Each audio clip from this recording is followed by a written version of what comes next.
Tu as déjà été confronté avec des termes comme stop loss, pips, take profit sans savoir ce qu'ils veulent dire réellement. Peut-être que tu as même envisagé de commencer le trading, mais tu sais pas par où commencer, tu sais pas les étapes que tu as besoin de faire et tu as peur sûrement de perdre de l'argent. Et crois-moi, des gens comme ça, il y en a énormément qui sont confrontés à cette même situation. Tu as sûrement plein de questions et tu n'as pas d'explication concrète pour y répondre. Aujourd'hui, je vais vraiment t'expliquer toutes les bases du trading de A à Z pour que je puisse répondre à tes questions et que tu puisses comprendre de manière simple tout ce que tu as besoin de savoir pour commencer enfin dans ton trading. Tout ce que je vais t'expliquer aujourd'hui, ça va être intéressant, alors n'hésite pas à prendre des notes pour être sûr d'avoir bien compris. Pour ceux qui ne me connaissent pas, je m'appelle Ilias, ça fait déjà quelques années que je suis dans l'univers du trading et j'explique mon expérience avec le trading et j'explique aussi des petits tips pour que vous puissiez améliorer et éviter de faire les erreurs que moi j'ai commises quand j'ai commencé. Durant toutes ces années de trading, j'ai pu construire une stratégie solide qui m'a permis de débloquer plus de 1 million en propre firme. J'ai même eu l'occasion d'être interviewé pour mes résultats et cette même stratégie qui m'a permis de débloquer 1 million, je l'enseigne maintenant à mes élèves et eux aussi ont pu débloquer des propres firmes et pouvoir générer enfin des profits sur le marché du Forex. Sur cette chaîne, tu vas vraiment pouvoir retrouver plein de petits conseils pratiques et astuces pour pouvoir améliorer ton trading. Maintenant, je t'ai fait un petit récap, on va commencer directement dans les bases du trading. La première question qu'on me pose, c'est qu'est-ce que c'est le trading? Très simplement, le trading, c'est le fait d'acheter ou de vendre dans le but de réaliser un profit. Mais attention, il n'existe pas une seule manière de trader, il en existe plusieurs. Et chaque trader a un peu sa méthode pour pouvoir réaliser des profits sur le marché. Quand on parle de trading, on parle souvent de trading d'actions, de matières premières, d'indices boursiers et bien évidemment de devises. Le Forex ou le marché des changes, c'est vraiment l'un des marchés les plus importants et les plus dynamiques que tu pourras trouver. Quand tu parles de Forex, tu vas parier sur les performances d'une devise contre une autre. Et ce pari entre deux devises, on les appelle des paires de devises. Par exemple, si tu penses que l'euro va s'apprécier contre le dollar américain, tu vas trader la paire euro-USD. Et du coup, tu vas placer une position d'achat parce que l'euro va monter. À l'inverse, par exemple, si tu penses que l'euro va se déprécier, au lieu de placer un ordre d'achat sur euro-USD, tu vas placer un ordre de vente. Tu penses que l'euro va chuter face au dollar. Et vraiment, je trouve que cette flexibilité de pouvoir placer des ordres d'achat ou de vente sur des paires de devises, c'est ça que je trouve vraiment attractif sur le marché du Forex. Ce qui fait la beauté du Forex, c'est qu'il existe une multitude de paires de devises. Comme tu l'imagines, il n'existe pas que euro-USD. Et chaque paire de devises a ses facteurs pour son évolution. Toutes les paires de devises qui existent sont regroupées en trois grosses parties. D'abord, il y a les paires majeures, ensuite il y a les paires mineures et après il y a les paires exotiques. Alors on va commencer avec les paires majeures. Les paires majeures, c'est toutes les paires de devises où le dollar américain est présent dans la paire. Par exemple, là tantôt, je t'ai donné l'exemple de euro-USD. Tu vois que USD, c'est le symbole du dollar américain. Ça veut dire que euro-USD, c'est une paire majeure. Et juste à titre informatif, euro-USD, c'est la paire la plus tradée dans le monde. Et ça représente vraiment les échanges entre deux des plus grosses économies, l'économie américaine et l'économie européenne. Ensuite, il y a les paires mineures. Les paires mineures, c'est toutes les paires de devises avec des grosses économies, mais où il n'y a pas le dollar dedans. Et dans ces paires de devises mineures, il y a l'euro, la livre sterling, le dollar australien, le dollar néo-zélandais, le dollar canadien, le yen japonais et le franc suisse. Maintenant qu'on a vu les paires mineures et majeures, on va voir les paires exotiques. Les paires exotiques, c'est vraiment une devise majeure que tu vas voir face à un pays émergent ou une économie en développement. Par exemple, USD TRY, c'est le dollar américain contre la lire turque. Ces paires de devises sont beaucoup moins liquides que des paires majeures ou même des paires mineures. Ça veut dire qu'il peut y avoir des fortes volatilités et il faut faire attention du coup à ces paires. Même si ces paires peuvent t'offrir justement des gros mouvements, il faut vraiment faire attention et si tu commences dans le trading, je te conseille vraiment de te focus sur des paires majeures ou même des paires mineures, mais mets les paires exotiques de côté parce que je te recommande vraiment les deux premières. Comme je t'ai dit, le Forex, c'est un des marchés les plus vastes et les plus liquides au monde. Il faut savoir que chaque jour, il y a plus de 6 000 milliards de dollars qui sont échangés quotidiennement. C'est énorme. Ça veut dire que tu peux rentrer et sortir directement du marché car il y aura assez de liquidité pour te faire sortir. Le marché du Forex, c'est un marché qui est ouvert 24 heures sur 24, 5 jours sur 7, du dimanche 23h au vendredi 23h. Et si ce marché est ouvert 24 heures sur 24, 5 jours sur 7, c'est parce qu'il y a différentes sessions qui se superposent. Dans ces sessions, on va vraiment retenir 3 sessions importantes. Il y a la session européenne, américaine et la session asiatique. La première session qui est la session asiatique, c'est vraiment celle qui ouvre le marché. Le dimanche à 23h, c'est cette session qui s'ouvre en premier. Pendant cette période, il va y avoir beaucoup plus de mouvements sur les paires asiatiques telles que le JPY, l'AUD ou même le NZD. Ensuite, il y a la session européenne qui ouvre à 9h. Et là, toutes les paires comme l'euro, comme le GBP ou même le CHF vont vraiment beaucoup plus bouger à ce moment-là. Et pour terminer la journée, il y a la session américaine qui ouvre à 14 h. C'est vraiment pendant cette session qu'il va y avoir le plus de mouvement sur le marché et tu vas vraiment voir que les paires en USD vont beaucoup plus bouger. Maintenant que tu connais un peu le marché du Forex, il faut savoir comment tu vas placer tes positions. Il faut savoir que dans le marché, comme je t'ai dit, tu peux placer des positions d'achat, des buy, ou des positions de vente, des sell. Du coup, quand tu vas placer une position d'achat, tu vas parier à la hausse d'une devise contre une autre. Et inversement, pour une position à la vente, tu vas parier sur la baisse d'une devise contre une autre. Je vais donner un exemple de position d'achat pour que tu comprennes un peu mieux. Imagine-toi que tu as EUR/USD, tu as analysé EUR/USD et tu penses que cette paire va monter. Ce que tu vas faire du coup, c'est placer un ordre d'achat et tu places cet ordre d'achat à 1.1200. Imaginons que le temps passe et que le prix maintenant est à 1.1300. Ce que tu peux faire du coup, c'est vendre ta position d'achat et dans ce cas-ci, tu vas réaliser un profit. Et ce profit va être réalisé entre la différence de ton prix d'achat et de ton prix de vente. Et là, je vais te donner un exemple pour une position à la vente. Imagine-toi que tu places un ordre de vente encore sur EUR/USD à 1.1200. Imagine-toi que ce prix descend jusqu'à 1.1000.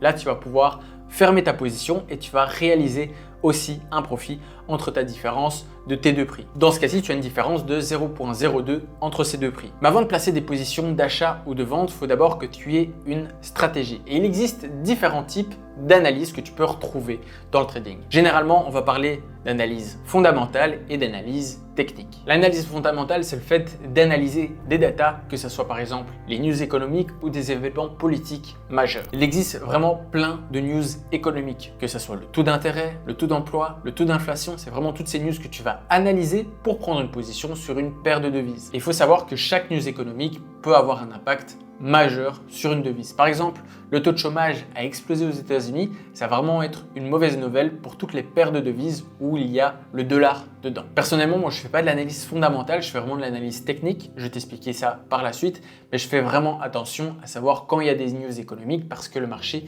va être super volatile. J'utilise personnellement Forex Factory, c'est un calendrier économique où tu vas pouvoir retrouver toutes les news économiques en fonction des devises. Franchement, je te conseille de regarder au moins une fois par jour ce calendrier pour savoir quelles sont les news importantes de la journée. Ensuite, il y a l'analyse technique. L'analyse technique, c'est vraiment le fait de regarder un peu, on va dire, le prix, que ce soit avec des graphiques, que ce soit avec des patterns ou encore des tendances de marché. Et personnellement, c'est ce que j'utilise moi dans ma stratégie. J'utilise que l'analyse technique. Bien évidemment, je fais attention aux news économiques, mais je vais vraiment me focus sur l'analyse technique. Maintenant que tu comprends un peu plus l'analyse et le marché du Forex, il faut qu'on regarde quelque chose de super important, c'est la gestion du risque. La gestion du risque, c'est pas quelque chose qui peut être optionnel, c'est vraiment quelque chose que tu es obligé, indispensable d'avoir si tu veux enfin réussir dans ton trading. Si 98% des traders ne sont pas rentables, c'est parce qu'ils savent pas gérer le risque. Et on va regarder ça ensemble pour que tu puisses comprendre et appliquer correctement une gestion du risque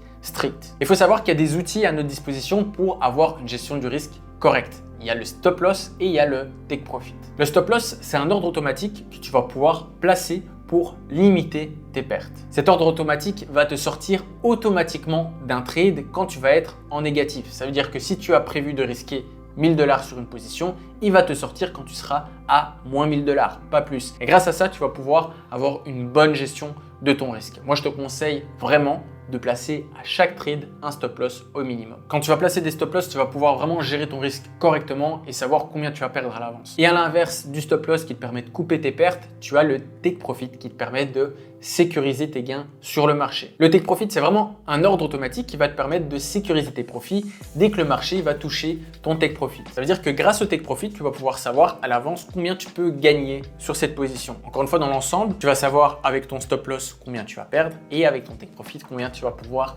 gagner. Un autre point qui est important sur le marché du Forex, c'est l'unité de mesure que tu vas utiliser pour calculer une différence de prix ou bien évidemment une différence entre ton prix d'achat, ton stop loss ou ton prix d'achat et ton take profit. Le PIB, c'est la plus petite unité de mesure que tu vas retrouver pour calculer une différence entre deux prix. Généralement, c'est le 5e chiffre sur ton prix ou c'est le 4e chiffre derrière la virgule. Je vais te donner un exemple pour que tu comprennes bien les pips. Imagine-toi que tu as le marché encore euro-USD et tu rentres à 1.1200. Imagine-toi que tu places ton stop loss à 1.1150. Dans ce cas-ci, tu as un stop loss de 50 pips parce que la différence entre ces deux prix, c'est 50. Maintenant que tu as compris qu'est-ce que c'est un pip, il y a une notion encore plus importante qui est le risque reward. Le risque reward, c'est un ratio risque-récompense. Combien tu es prêt à risquer pour savoir combien tu peux potentiellement gagner. Et pour calculer ton risk-reward, les pips ont un rôle important dans ce calcul. Encore une fois, on va reprendre le même exemple. Tu es sur EURUSD, tu prends une position d'achat à 1.1200. Ton stop loss est de 20 pips, du coup il est à 1.1180 et tu as un objectif de profit de 60 pips. Ça veut dire qu'il est à 1.1260. Maintenant que tu sais ça, tu vas pouvoir savoir que tu risques 20 pips pour aller rechercher 60 pips et tu vas simplement avoir un ratio risque-reward. Du coup, ça veut dire que tu risques 20 pour aller chercher 60, tu vas diviser 20 par 60 et ça te donne 1 sur 3. Ça veut dire que tu risques une fois ton risque pour aller chercher potentiellement 3 fois plus. Et ce type de ratio, ça va vraiment te permettre d'optimiser tes gains. Alors pourquoi c'est si important d'avoir un bon risk-reward? Il faut savoir que tous tes trades ne vont jamais être tous gagnants, c'est pas possible. Mais imagine-toi que tu risques à chaque fois 1000 $ par position. Imaginons prendre deux pertes, ok, tu vas te retrouver à moins 1000 puis à moins 2000. Et imagine-toi que ton troisième trade est gagnant et que tu as un risk-reward de 3. Ça veut dire que tu vas pouvoir gagner 3 fois plus que ce que tu risques de base. Tu vas pouvoir gagner 3000.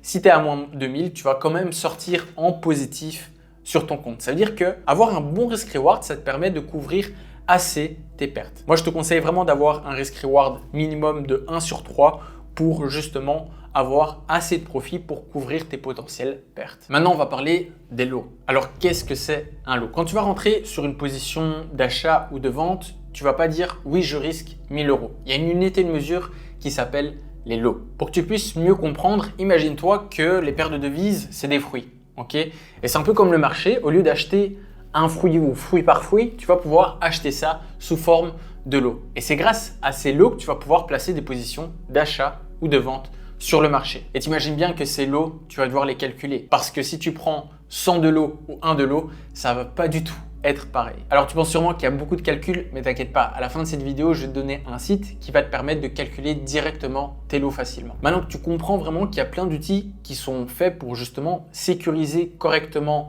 que ce soit tes profits ou couper correctement tes pertes, savoir que tu peux les calculer ou autre, quand on te dit oui, tu peux tout perdre sur le marché du Forex ou oui, tu peux tout perdre sur le trading, c'est faux. Si tu calcules correctement ton risque, tu vas pas perdre ou cramer tous tes comptes de trading. Maintenant, je vais vraiment t'expliquer les outils indispensables que tu as besoin pour commencer ton trading. Le premier site, c'est Forex Factory. Forex Factory, c'est vraiment le calendrier avec toutes les news économiques que tu vas avoir. Moi, comme je te l'ai dit, je te recommande au minimum de regarder ça une fois par jour, si possible, en début de journée. Comme ça, tu vas pouvoir savoir toutes les news économiques que tu vas pouvoir avoir dans la journée. Le deuxième site, et qui est pour moi l'un des plus importants, c'est TradingView. TradingView, c'est vraiment le site qui va te permettre de faire des analyses graphiques avec des graphiques, des patterns. Tu vas pouvoir aussi avoir une fonction où tu vas pouvoir échanger et tout ça de manière gratuite. Franchement, moi, je te conseille vraiment ce site. Je vais d'ailleurs te mettre mon lien sous cette vidéo pour que tu puisses le retrouver plus facilement. Et si tu souhaites avoir un tuto complet sur TradingView pour savoir comment je l'optimise au maximum, comment trading sous cette vidéo, comme ça je vois l'intérêt que vous avez par rapport à TradingView et je vous ferai une vidéo dans la semaine. Et du coup, le troisième site ou application que tu vas retrouver, c'est le calculateur de lot. Le calculateur de lot, c'est FXBook Calculator. Grâce à ce site, tu vas pouvoir trouver le nombre de lots que tu as besoin pour représenter le pourcentage que tu vas risquer sur chaque trade. Franchement, je te conseille à chaque position de calculer correctement ton risque. Tu as juste à trouver la taille de ton stop loss en pips et tu vas pouvoir rentrer directement les informations telles que ton risque, la taille de ton stop loss, la monnaie de ton compte et là tu vas trouver directement le nombre de lots que tu vas devoir prendre sur le marché. Maintenant, la quatrième application, c'est MetaTrader. MetaTrader, il existe deux versions, MetaTrader 4 et MetaTrader 5. Finalement, ça revient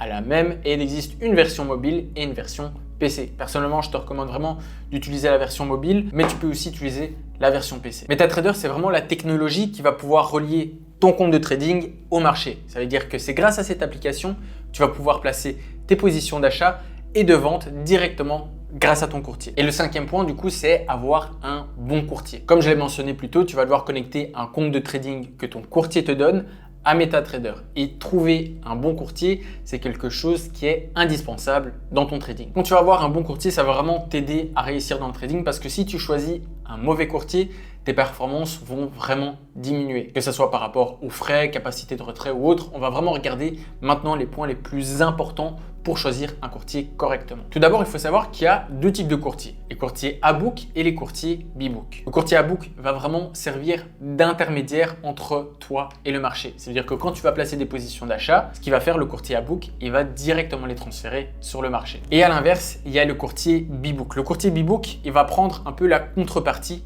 de tes positions. En résumé, si tu gagnes, il perd. Si tu perds, il gagne. Et au lieu de choisir un courtier qui va te créer des conflits d'intérêts, choisis un courtier à book, ça va être bien plus simple. Je vais te donner 3 points importants que tu vas devoir prendre en compte quand tu vas choisir un courtier. Le premier point, c'est la protection des traders. Ça va vraiment être une garantie pour que tu puisses avoir des pratiques équitables dans ton trading et dans les tarifications. Le deuxième point, c'est la ségrégation des fonds. Ça veut dire que quand tu vas déposer de l'argent sur ton courtier, il va vraiment séparer ton argent de leur argent personnel. Et cette mesure, elle a pour objectif de protéger tes fonds si, par exemple, le courtier fait faillite. Et le troisième point, c'est trouver un courtier régulier. Ça sert à rien de choisir des courtiers qui sont pas régulés. Vraiment, focus-toi sur des courtiers qui ont des bonnes régulations. Comme ça, tu peux avoir une meilleure protection de ton compte de trading. Et si tu n'as pas envie de choisir un courtier, je vais te recommander le courtier que j'utilise personnellement. Le courtier que j'utilise, c'est Vantage. C'est un courtier régulé. Okay. En plus de ça, tu as une ségrégation des fonds et en plus de ça, tu as des conditions de marché qui sont compétitives. Personnellement, ça fait quelques années que j'utilise Vantage et j'ai jamais eu de problème sur mon compte de trading ou même sur mes retraits. D'ailleurs, dans la description, j'ai mis le lien de Vantage et si tu utilises mon lien, tu vas pouvoir gagner jusqu'à 50% de bonus de dépôt. Alors, c'est pas du tout une obligation, mais si tu n'as pas envie de faire des recherches pour trouver un courtier ou que tu n'as pas d'expérience dans le trading, je te conseille d'utiliser le courtier que j'utilise depuis des années car j'ai eu aucun souci avec eux. Si tu es resté jusqu'à la fin de cette vidéo, c'est que tu es vraiment intéressé par l'apprentissage dans le trading et j'espère que j'ai pu te donner au moins un coup de pouce pour comprendre au moins les bases dans le trading. Alors si tous ces termes, ça te semble familier mais que tu as encore du mal à les mettre en pratique, crois-moi que c'est totalement normal. Énormément de traders, même moi j'ai commencé par là, à avoir des difficultés et des incompréhensions sur certains points dans le trading. Je suis vraiment pas là pour te vendre des signaux ou te donner des promesses en l'air. Moi, mon objectif, c'est vraiment que tu puisses être rentable dans ton trading et que tu puisses éviter toutes les erreurs que moi ou même tous les débutants ont pu faire quand ils ont commencé. Si des traders débutants réussissent dans le trading, c'est parce qu'ils ont pu avoir une stratégie, un plan d'action et surtout l'accompagnement nécessaire pour réussir. Et si tu n'as pas envie de faire les erreurs que tous les débutants font et que tu as vraiment envie de réussir, je peux te proposer un appel gratuit avec moi personnellement. On va pouvoir voir pour un plan d'action pour que tu puisses enfin devenir rentable sur les marchés. La stratégie qui m'a permis de réussir, c'est la même qui a permis à mes élèves de devenir rentables et de pouvoir enfin générer des profits sur les marchés. Et mes élèves, ils étaient exactement dans la même situation que toi. Sauf que eux, ils sont passés à l'action et ils ont pu apprendre une stratégie rentable et éprouvée. Comme je te l'ai dit, cet appel, il est 100% gratuit. Il n'y a pas d'engagement. Alors si tu es prêt à passer à l'étape suivante, je vais t'expliquer la méthode qui m'a permis de réussir et que tu puisses réussir en 90 jours. Si tu es intéressé, j'ai mis le lien de mon calendrier sous cette vidéo. Alors n'hésite pas à prendre un rendez-vous maintenant avant que ça soit trop tard. En tout cas, merci d'avoir regardé cette vidéo. Si tu as aimé, n'hésite pas à liker la vidéo, ça me ferait plaisir et n'hésite pas à t'abonner à ma chaîne si tu veux plus de contenu sur le trading.